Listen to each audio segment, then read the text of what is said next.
In this clip, we're going to be learning how to add light wrap to some of our composited elements.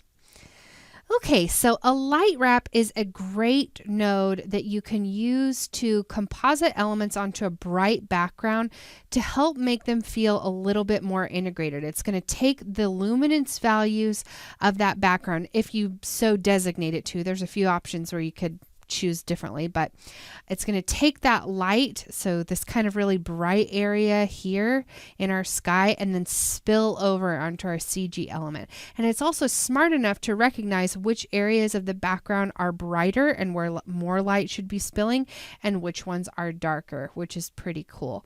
So let's go ahead and add some light wrap to our dog, because he really needs it a little more than the robot. The robot already has a lot of light wrap happening just naturally because of the way it was lit. Sometimes you're not so lucky. Like in the case of the dog, it wasn't rendered with that in mind. It wasn't rendered at all. It's a real footage element. So we need to come in here and make some room. Now, the light wrap should always be composited before you merge it into the rest of your shot. So that is actually really helpful information. Help us pick where we should be putting that. Now, basically the motion blur needs to come after something like this light wrap. We would want that to be motion blurred also. So we can just come in here, kind of move all of this down. And then this area right in here is where we want to be adding our light wrap. So let's give a little more room here. Just kind of push that down. So the light wrap is going to go right there. Let's go ahead and add it. I'll hit Tab and type in light wrap. And if I just drop it on, it automatically puts the A pipe in place. And that's because the A pipe is for our foreground element, our dog. And then B is going to be for the background.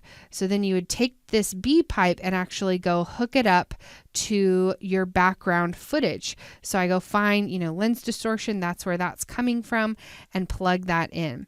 So now nothing major happens yet because the intensity is at 0. So if I kind of increase that, you can start to see this happen. And there's some really cool things that you can kind of play with here. You can do the enable or generate the wrap only, so that just shows what it looks like without the dog there.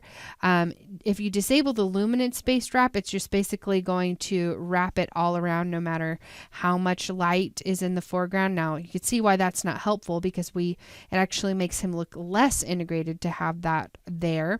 And then you can also enable the glow, which kind of, if you've got something on almost a white background, that could be very helpful. Or if you're wanting it to look basically like an invert of the regular light wrap.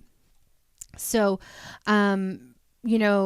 I like to increase the intensity a lot and then start to pull it back down, mostly by using this luma tolerance. So in my case, by increasing the luma tolerance, it's going to say, okay, these areas that are less luminant, we want less glow, and we'll only keep it in the bright areas. So that's really helpful. So you can kind of go in and start to pull that away. And then you only have a really high level intensity in those areas where you want it.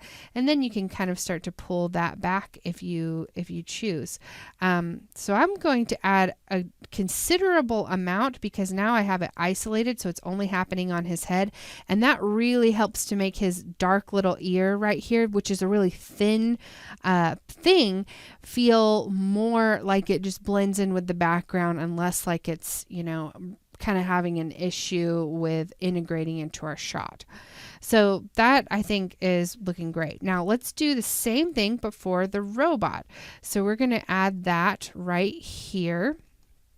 Let's do it right before our glint. So right in there after the pre-molt. So we'll just add another one. Drop that on there and hook the B up to the lens distortion.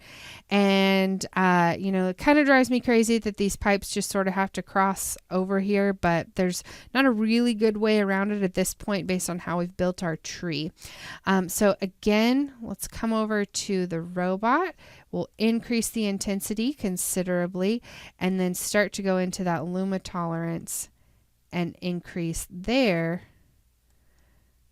where now we're kind of just taking it away little by little so that we're only getting it in the really bright areas. Now you can see better on the robot because he's so much bigger how, increasing the intensity and just turning up the luma tolerance might not be the best way to do it for these bigger objects. So I can come in here and, turn that intensity down a little bit because it was pretty major.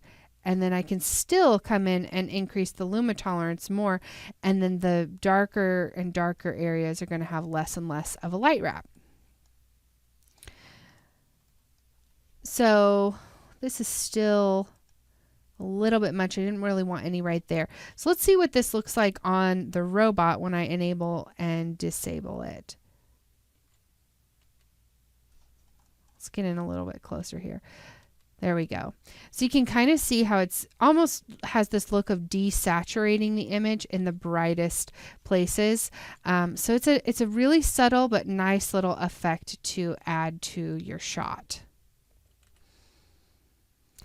Perfect. So let's go ahead and jump into our next clip where we're going to be talking about the creative grade you can add at the end of your comp to really start to pull everything together and give it that last bit of detail.